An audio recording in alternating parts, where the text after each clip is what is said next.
নমস্কার। রাধেকৃষ্ণ রাধেকৃষ্ণ রাধেকৃষ্ণ। আজকে আমি শ্রীমদ্ ভগবদ্গীতার ৩য় অধ্যায়ের ৯ম অনুবাদ পাঠ করব।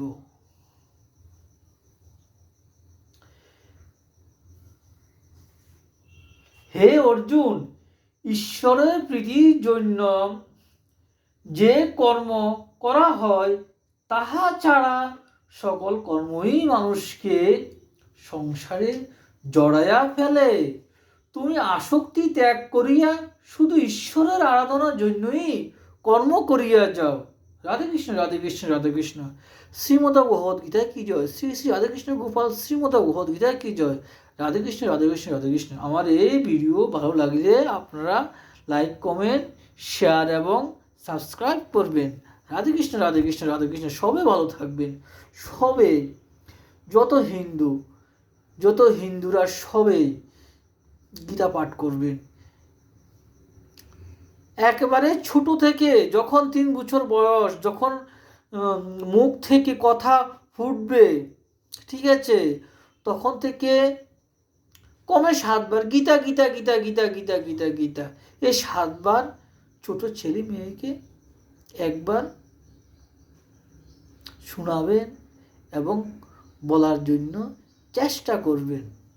ঠিক আছে, যারা আমার এই গীতা পাঠ শ্রবণ করছে, আমি তাদের কাছে যুগ যুগান্তর ঋণী হয়ে থাকব।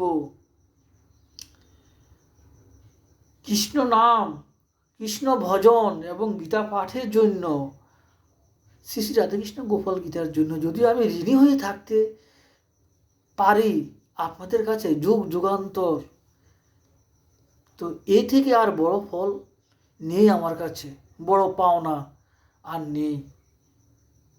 কারণ কৃষ্ণ নামের জন্য, গীতা পাঠের জন্য যদি আমি মানুষের কাছে ঋণী হয়ে থাকতে পারি, সেটা আমার অনেক ভাগ্য, অনেক জনম জনমের ভাগ্য। শ্রীকৃষ্ণের জন্য ঋণী হতে গেলেও অনেক পুণ্য করতে লাগে, অনেক ভাগ্য থাকতে লাগে।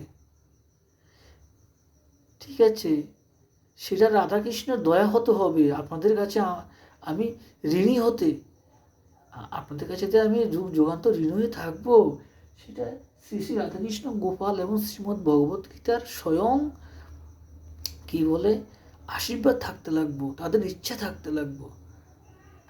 শ্রী শ্রী রাধাকৃষ্ণ গোপাল শ্রীমদ্ ভগবদ্গীতা কি জয়। রাধে কৃষ্ণ রাধে কৃষ্ণ রাধে কৃষ্ণ।